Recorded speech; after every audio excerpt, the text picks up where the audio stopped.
Hello, my name is Willow Pierce Charlton, student number T00725594, and this is my dog Gotham, and together we will be completing the video portion of Assignment 1, Anatomical Planes and Directional Terms for the course Anatomy and Physiology 1. So for the first anatomical plane, we're going to talk about the sagittal plane. This plane separates the body into left and right sides, but not necessarily equal sides. The median or mid-sagittal plane separates the body into equal right and left parts. The transversal plane separates the body into the cranial side, which is towards the head, and the caudal side, which is towards the tail. The dorsal plane separates the body into the dorsal part, which is towards the backbone, and the ventral part, which is towards the belly. Now, I've already gone over a couple of the directional terms already, but I'll briefly go over them again. Cranial is toward the head, caudal is towards the tail, dorsal is towards the backbone, and ventral is towards the belly. When we're talking about left and right, we always want to make sure we're talking about the animal's left and right side. So for Gotham, this is the right side, this is the left side. It's very important because no matter what orientation Gotham is in, it will always be the same right and left side. When we're talking about directional terms on the head, we want to make sure we're not using the term cranial because cranial refers to the entire head. So instead we'll use terms like rostral, which is towards the nose, and caudal, which is towards the tail.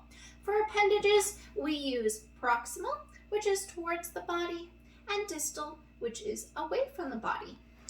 Now, when we're talking about legs, we want to use terms such as proximal to the carpus on the front side of the leg is called the cranial surface. Proximal to the carpus on the back side of the leg is called the caudal surface. Distal to the carpus on the front of the leg is called the dorsal surface. And for the front leg only, distal to the carpus on the back of the leg is called the palmar surface, which starts at the carpus, goes all the way down the back of the leg here, and includes the bottom of the paw. The outer surface of the leg is called the lateral surface, away from the body, and the inside of the leg is called the medial surface, which is toward the medial plane or center of the body. For the hind leg, it is pretty much all the same terms, minus that on the back of the leg, the distal to the tarsus on the back side of the leg is called the plantar surface, which starts from the tarsus, goes all the way down the back of the leg, and includes the bottom of the paw there.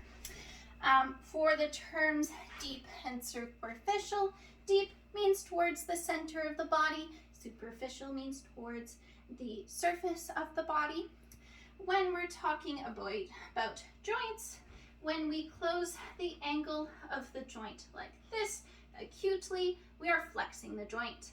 When we open the angle and obtusely, this is called extension of the joint. If we take Gotham's leg here, move it away from his body, this is abduction. If we move it towards his body, this is adduction. For recumbent and positional terms, we are going to first start with the sternal position. Gotham, sit. Lie down. This is lie down. All the way down. Good boy. The sternal down. The sternal position is when Gotham's the ventral surface is facing the ground and the dorsal surface is facing the ceiling. When Gotham is in a lateral position, Gotham is laying on his side. This is a right lateral position because his right side is facing the ground and the left side is facing the ceiling. Next is a dorsal position. So dorsal looks like Gotham with his dorsal side facing the ground and his ventral surface facing the ceiling. When we're talking about oblique position, we are in between the dorsal and ventral position, which is commonly used in taking radiographs. Lastly, we're going to talk about regional terms. Come up. Good boy. First common regional term is the muzzle, which is rostral on the head and includes the nose and mouth here. Next would be the withers, which is dorsal to the scapulus, which is located, thank you bud, right here, and is also the tallest point of his body. Next is the tail head, which is dorsal to the base of the tail here, and the hawk is down here, which is the tarsus, which I talked about previously. Thank you so much for watching my video, and I hope you have a lovely rest of your day.